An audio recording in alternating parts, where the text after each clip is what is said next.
عايزه اقول لكم ان انا اتفاجئت جدا ان في ناس كتير ما تعرفش ان البليله بتتعمل بالطريقه دي. يعني طبعا البليله معروفه الطريقه بتاعتها التقليديه اللي كلنا عارفينها. بس طبعا انا اتفاجئت فعلا لما عملت البليله دي لحد عندي في البيت وقدمتها له. وايه دي يا مروه؟ دي بليله؟ انت متاكده يا بنتي ان دي بليله؟ والله يا جماعه دي بليله. المهم يلا بقى علشان اقول لكم ازاي نعمل بليله خطيره يا جماعه، وكل اللي هياكلها عندكم هيتجنن عليها. في الاول كده هنجيب القمح، ده كان نص كيلو من القمح. هنقول للعطار عايزين قمح من بتاع البليله. وطبعا لازم ننقيه كويس جدا لانه بيكون في قلبه بقى حبايه مكرونه، عدس، فاصوليا، لوبيا. نقيه كويس جدا واغسلي بقى القمح مرتين 3 4 كده لحد لما تلاقي ان الميه بتاعته بقت رايقه خالص كده. هنغطي بقى الحله بتاعتنا وهنسيب القمح منقوع كده اقل حاجه 6 ساعات.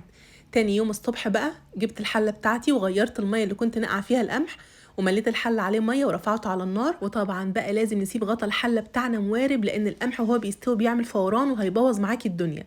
هنسيب بقى القمح على النار لحد لما تلاقوا ان حبايه القمح فشرت من بعضها كده وحجم الحبايه تخن جدا والقمح استوى تماما. كمان هتلاقوا ان الميه اللي في الحله ميه لزجه كده وتقيله ومنشيه. كده خلاص بقى القمح بتاعنا استوى تماما.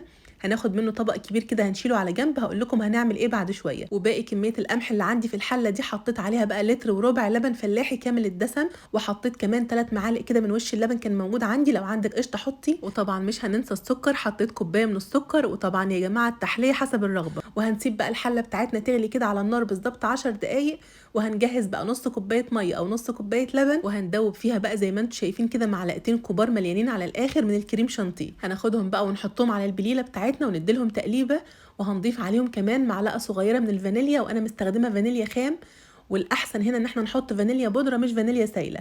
وهنديلهم تقليبه بقى كده وهنظبط السكر. انا حسيت ان انا محتاجه سكر كمان، زودت كمان نص كوبايه من السكر. وطبعا بقى هنديلهم تقليبه ونسيب الحله بتاعتنا كده على النار بالظبط ربع ساعه على نار هاديه. كل ما سيبنا البليله كده على نار هاديه كل ما القوام بتاعها بيتقل وبتكون كريميه اكتر. نيجي بقى يا جماعه للطريقه التانية بتاعه البليله اللي حرفيا يعني ضيوفي لما اكلوها عندي اتجننوا عليها. هنجيب بقى الخلاط ونحط فيه طبق البليله اللي احنا شلناه، وعليها كوبايتين من اللبن بالمج بتاع الشاي اللي موجود عندنا في كل بيت. وهنضيف عليهم كمان باكت من الكريم كراميل، وضفت معاهم كمان نص كوبايه من السكر ومعلقه صغيره من الفانيليا.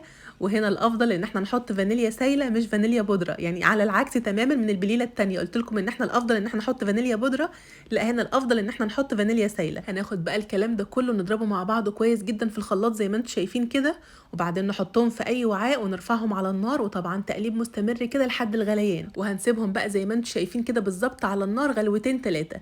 هنكون بقى مجهزين الكوبايات بتاعتنا او الكاسات اللي هنقدم فيها، وهنصبها بقى كده في قلب الكوبايات. وطبعا هنسيبها في حرارة المطبخ لحد لما تاخد حرارة المطبخ، وبعدين ندخلها التلاجة لحد لما تتماسك.